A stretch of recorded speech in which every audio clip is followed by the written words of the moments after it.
Assalamualaikum warahmatullahi wabarakatuh. Wilujeng enjing kasiangnakeun kangge pawargi sadayana, mugi aya dina kawilujengan, aya dina kasinugrahaan teu kirang sapapaosna. Karuhun urang karuhun Sunda nyaurkeun kieu, hirup teh kudu nete taraje nincak hambalan. Taya pisan papatah Sunda anu memang kacidaluhungna. Sebab mere atikan ka urang sadayana yen dina hirup urang kudu bisa tartib, hirup urang kudu merenah, ngarah urang aya dina kangeunah gitu, aya dina katumaninahan, aya dina katenangan, aya dina katingtriman. Sebab pada dasarna hirup urang teh pan bertahap, henteu langsung jadi nu sukses, henteu langsung sukses, nu beunghar henteu langsung beunghar.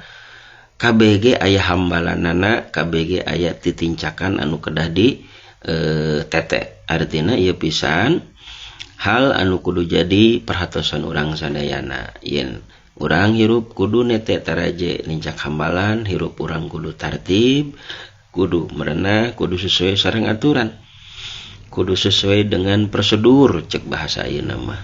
Lamun urang kaluar tina prosedur, lamun urang kaluar tina aturan, ya bahaya.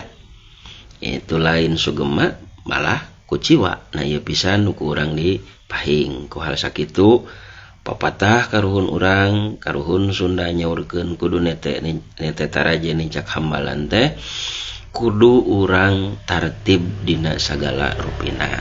Ngarah hasilna sugema, hasilna merenah sesuai sareng harapan urang sadayana. Tur nuhun.